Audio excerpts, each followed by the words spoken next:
Pero bueno, vamos a dar vuelta a la página y ocuparnos de otros temas que han dado que hablar no solo aquí, sino en el mundo entero. Exactamente, porque en realidad en los últimos meses han habido una serie de casos en distintos países del mundo de estos lobos solitarios que cometen algún atentado terrorista reivindicando, bueno, distintas posiciones ideológicas, religiosas y demás. Pero también por lo que estuvimos estudiando, en realidad es algo que no es nuevo, que ya se hace unos cuantos años en distintos lugares del mundo. Y vamos a hablar de ¿quiénes son estos lobos solitarios y de qué o sea, cómo es el perfil, digamos, de este lobo solitario? Y para eso estamos recibiendo al psicólogo forense Gustavo Álvarez, bienvenido. Buenos días, ¿cómo les va? ¿Todo bien? Muy bien.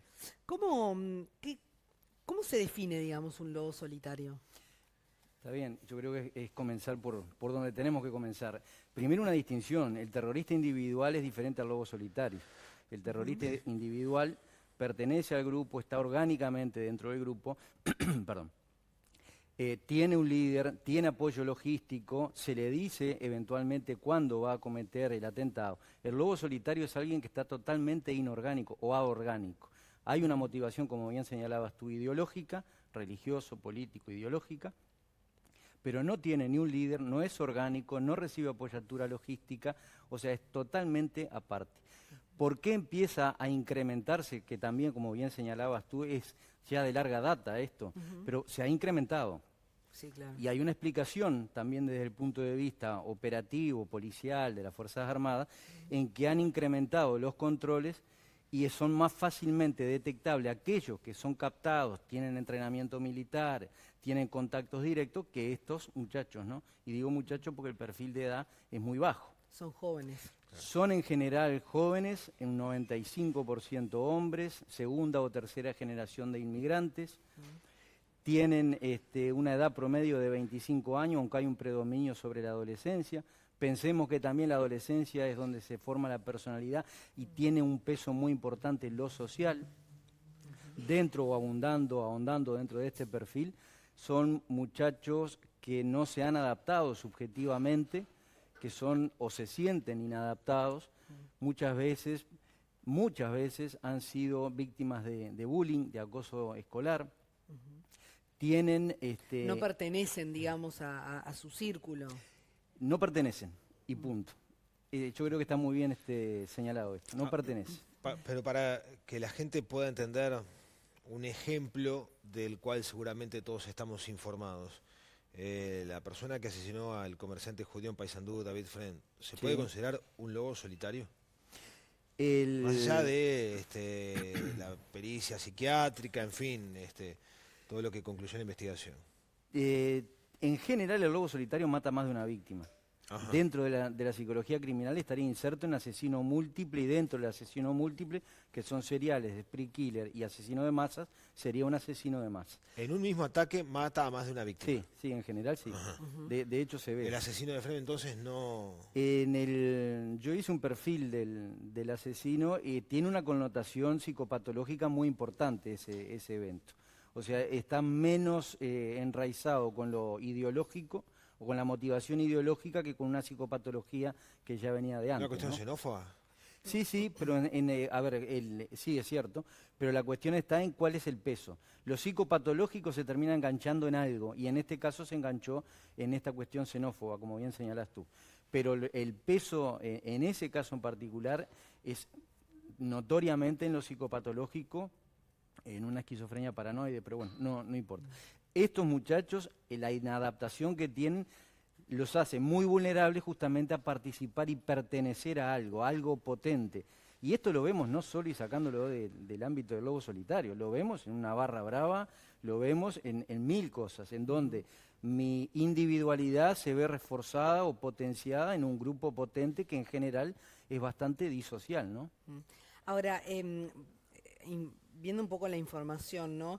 Los lobos solitarios, quizás no sé si el primer caso, pero se puede remontar a 1978, o sea, no es algo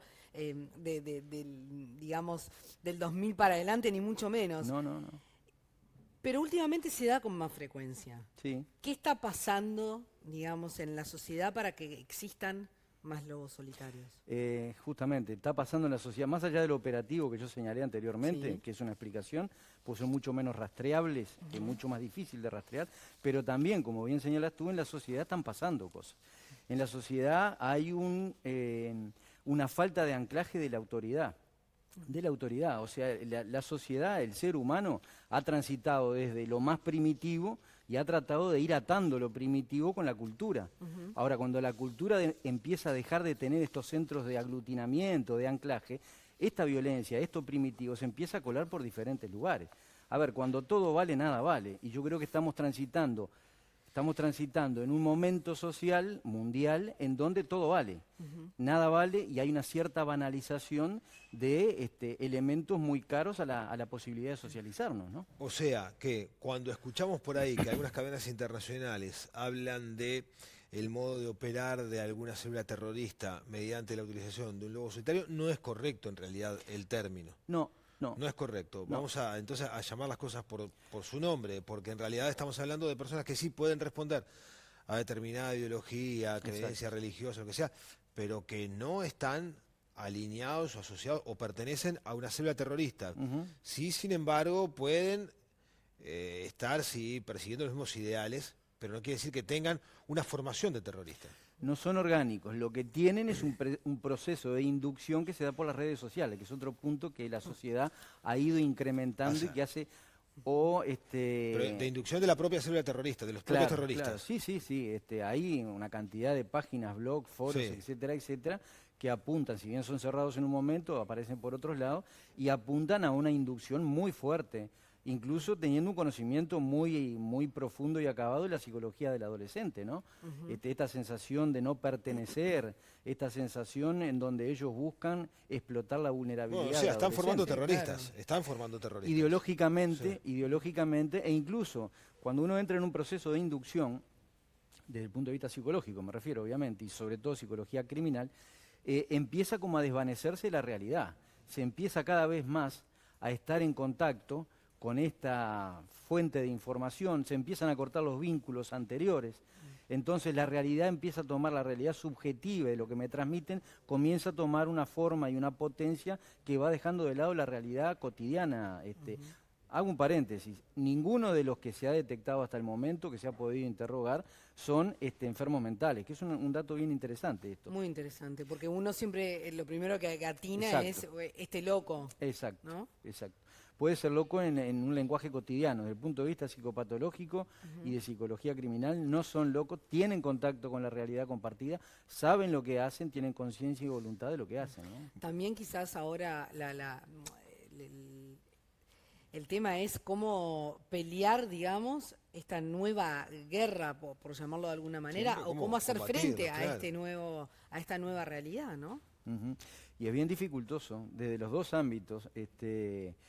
Yo creo que lo que señalábamos anteriormente, yo creo que si no empezamos a darnos cuenta que la educación, la inclusión, y esto cuando yo digo inclusión, porque acá en el Uruguay también es como una cuestión de fútbol, ¿no?